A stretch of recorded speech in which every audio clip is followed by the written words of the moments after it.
On the 18th of September, Scotland is going to have an independent referendum. The Scots will make their decision about Scotland's future. Is it going to be without or within the United Kingdom? Just one question will be asked. Should Scotland be an independent country? It could be the most important decision for Scots, because the future of Scotland will not be decided by politicians, Queen, or in here, Westminster. Scotland's future will be in Scotland's hands. At this stage, a few days before this historic vote, polls show the result as too close to call. It is quite possible that 300 years of Scottish history will be overturned. Scotland is one of the oldest and very ancient nations in Europe. The term Scotland originally comes from Scotti, the Latin name for the Gaels. During the early Middle Ages, the Picts, the Gaels, the Britons, with the Angles are the most important ethnic or cultural groups in Scotland. They were categorized as groups based on their languages. Until the end of 11th century, Scotti was called Scotland north of the River Forth. Scots and Scotland words have started to contain all about Scotland between the 14th and 15th centuries. This musical instrument, the Great Highland Bagpipe, plays a very important role in the Scottish image and identity. Bagpipe players are still performing this tradition in daily life. By the way, tartan is the most famous colorful textile, and nobody knows when tartan and kilts were used together for the first time in Scotland. This fact demonstrates that some symbolic markers were changed over time. Scottish identity, in a sense, is the same as all other national identities. It's a collective sentiment by a large group of people. In this case, today we're talking about just over 5 million people in the country who are aware of themselves as Scottish. Now, the thing that tells them they're Scottish are what are called markers of identity. And those symbolic markers change all the time. For example, Scots of the 17th century would not recognise our markers today. For example, kilts and Highlandism and a love of landscape and bens and glens and that kind of thing. No, they would see themselves in the 17th century as being truly Scots because of their attachment to the Presbyterian religion. In the late 20th century, Presbyterianism in Scotland started to implode. A third of the membership disappeared over a 25-30 year period. So we now have new markers of identity. I mean, one, for example, is we are genetically superior to the English. Sorry, that is a belief and a myth, but that is what people in this country think. Historically, Scotland was assumed to the Romans as Caledonia. In the 5th century, the Scots transmigrated from their home in Ireland and set up several kingdoms on the west of Scotland. During 1290, King Edward I imposed English rules on Scotland because he had effectively used the same strategy on Wales. But Scotland, under the leadership of Robert de Burgh, defeated English soldiers at the Battle of Bannockburn in 1314. This result caused confirmation of the reconstruction of an independent Scotland. However, in 1707, the Scottish and English parliaments reached an agreement and formed the Treaty of the Union, which included the handover all Scottish powers to London. In 1978, the politicians of Scotland applied to Westminster to set up the Scottish Assembly. Westminster agreed, but under one condition. This condition being that the yes vote had to pass 40% of the total electorate. Although Scotland voted for devolution, the act was cancelled because of an insufficient electoral rate. The second referendum opportunity was in 1997. A majority of Scots voted for an independent parliament and having tax-varying powers. As a result of this case, The first Scottish Autonomist Parliament was established in 1999. And now, millions of Scots are going to vote on 18th September for whether they want to be independent or stay as a part of the United Kingdom. Hello. In October 2012, the UK Prime Minister David Cameron and the First Minister of Scotland, Alex Salmond, signed a historic agreement on referendum for an independent Scotland. This referendum will be held on 18th of September. For the first time, 16 and 17-year-olds will have the right to vote in the referendum. In this independence campaign, Scottish independence is supported by the Scottish National Party, the Scottish Green Party, the Scottish Socialist Party and Solidarity. They are all working together under the Yes campaign. Yeah, I mean, the campaign is very strong on the ground. We have many people working and campaigning. If we look back to last year, we had about 36% of the people were supporting independence. Now that number has increased to about 45%, and it's increasing week by week. So we are confident that by September, as we continue the campaign and continue to convince more and more people, that we can win the referendum. This has been a fantastic campaign, as you've seen today, dozens and dozens of people. These people are not just going to go back and sit on their sofas and watch EastEnders or other soap operas. I think they're going to go on fighting for a fairer, more just Scotland. There are several reasons for people to support independence. They want to have more democracy and national self-determination. They don't want to have any threatened nuclear weapons in their country. And one of the most important reasons is that Scotland has oil and gas reserves. The Scots want to operate their national resources in their own favour. I believe, myself, that we've got to be better off because we're not paying for nuclear submarines, we're not paying for nuclear weapons like Trident, we won't be paying for a large army to go into Iraq, so we will have more, we're bound to have more money. So I believe Scotland will be better off economically. We will have new industries involved with sustaining energy sources. And I believe Scotland will be considerably better off per head of population than England. In this referendum process, mainly the three largest British political parties, the Conservative Party, the Labour Party, the Liberal Democrats, and their Scottish branches are against the Scottish independence. These parties support the Better Together campaign. This campaign aims for people to vote against independence. Say no. I mean, we want to remain part of the United Kingdom. We think we've got strength and stability with being part of something bigger, and that's why we're saying no thanks to independence. I want to be part of the United Kingdom. I want to remain British as well as Scottish. That is the best of both worlds. Oppositions of independence believe there are strong historic and modern relationships between Scotland and the rest of the United Kingdom. A large number of Scots have relatives in England. For example, according to the 2011 census, almost 700,000 Scots lived in another part of the UK. And at the same time, 470,000 people who were born in the UK had lived at some stage of their lives in Scotland. And let's not forget the major implications for the financial sector. If we vote yes in September, there will be a considerable period of uncertainty, of turmoil. The costs will be higher. We estimate that remaining part of the United Kingdom means that we're £1,400 better off than we would otherwise be if we chose independence.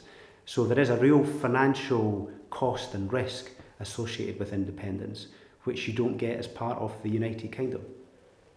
There is quite a serious conjecture that if Scotland has independence, it seems that it will be the end of the Labour Party.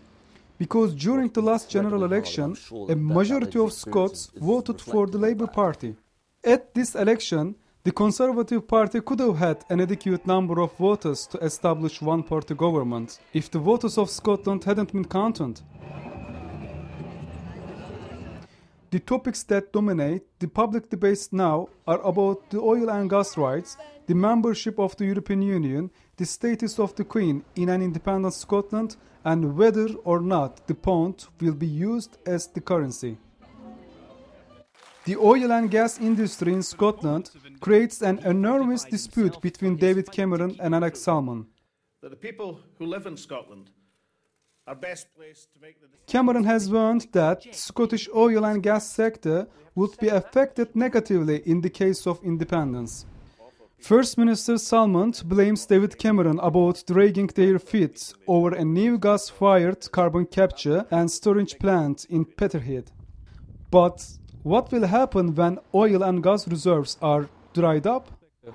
Well, if it's going to dry up in Scotland, it'll dry up in other countries. What happens in countries that doesn't have oil? Oh, they must be terrible.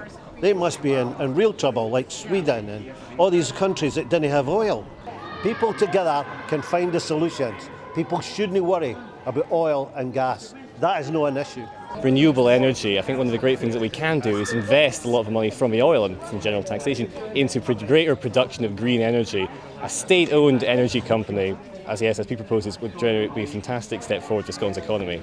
If they use like a very small amount of the money that comes from this oil to invest in renewable energy like tidal power, geothermal, wave power, everything like that, then not only will you boost your resources, but you'll also teach people a lot of things, so people have to be educated for this kind of thing. They need to do training, and you create jobs. Another controversial issue is if Scotland has independence, what will happen to Scotland's membership in the European Union?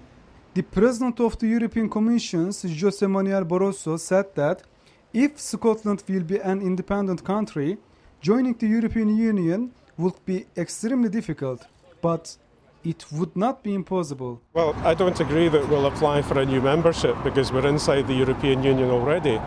So what we'll do is we'll negotiate with Brussels a basis on which we have a transition from being a member as part of the United Kingdom to being a member as an independent country. So it's a negotiation process, not an application process. But it's a bit like East Germany. When East Germany and West Germany came together, obviously East Germany had to come into the European Union as part of West Germany, but there was no procedure to do that. It had never happened before. But what they did in Brussels and in Bonn was just get together and say, okay, here's where we are, here's where we need to be. How do we get, all that done? Another significant question is about the status and role of the Queen. It seems that an independent Scotland would like to keep the Queen as head of the state. And Alex Salmond has posed these questions to the Queen directly on behalf of the Scottish politicians. But does the general public have the same feeling about this issue? I'm actually not pro-monarchy. I really don't think it would be a good idea to have the Queen as the head of state. Oh yes, definitely we do want to have, that's definitely the Queen as head of our country, yes, we still want that, yeah. We don't want the Queen, we don't need the Queen. I think it's good to have some sort of idol to represent. I'd be more towards keeping the Queen because I'm going into the army, so yeah. Go Queen! No, I believe in a republic. I'm a republicanism, so I don't believe in monarchy. So that would be something that I would like to change, and certainly change over a sort of 5-year period. The currency issue is causing the most tension between Westminster and Scotland. All parties agree. Conservatives, Labour and Liberal Democrats act as one voice and state that Scotland cannot stay in the pound if the yes vote wins. They will not accept Alex Salmond's declaration that they will stay with this currency. According to the YouGov polls as published in the Times, the Scots think that the Westminster parties are not honest about this currency statement and that the rejection is a tactic and could be altered or reserved if the yes vote wins. But what do Scots think about currency? Why should we change our currency If Westminster wants to change their currency, they can. Well, I think Scotland would be able to have their own currency because we already have 3 banks that produce their own banknotes. So there's no reason why we can't. And I think we could also have a currency, you could have some sort of alliance with the Norwegian, like Norwegian, Swedish, the Scandinavian countries. Currency's not important, you know. We'll have our own currency anyway, you know. We'll be a separate country. We don't need to negotiate anything with the Westminster Parliament. We won't need them. Personally, I think that we should have our own currency. I think that would give us an independence. We have just a few more days to go, and the tension rises and speculation are high. What will the outcome of this referendum be? Will the Scots vote yes or no? Yes, I am for Scottish independence, yes. I very much believe in Scotland having their own self-determination and not being dependent on Westminster. I would like to have an independent Scotland, and the reason why I like an independent Scotland is because I would allow Scotland to be governed differently and locally and better. Personally, I want to be independent. I would say no. Although, could I say that it's quite complex because one of the advocates of yes is SNP, but its own policy. Personally, now you can see I'm quite guarded with my answer. At the moment, I'm more yes because I think in the shorter term we'll be better off, but I'm getting hit by with propaganda from both sides, so I'm still undecided, I think. In the meantime, what do other citizens of the United Kingdom think about this historic referendum? My personal view, based on what I've heard, is that the 2 countries are better off staying together. I think we're much stronger as a united England and Scotland and Wales rather than splitting out. If I was Scottish, I would definitely be saying yes. I think change is good. England is not, the country that it used to be. Really, it's got a lot of problems financially, economically, politically. So I think a fresh start for Scotland is great. Going in a new direction is definitely a positive thing for them, really. So yeah, I would definitely be saying yes if I was Scottish. If I was Scottish, I'd be voting against independence, at least as the way it's being portrayed. I do believe Britain should be a different Britain, i.e. a federated Britain, etc. But unfortunately, in the yes-no position, I'd be forced to vote no, I'm afraid. I don't think it's a good idea. I think they've been through many things together, so I think it's a good idea to still the same way, I think so.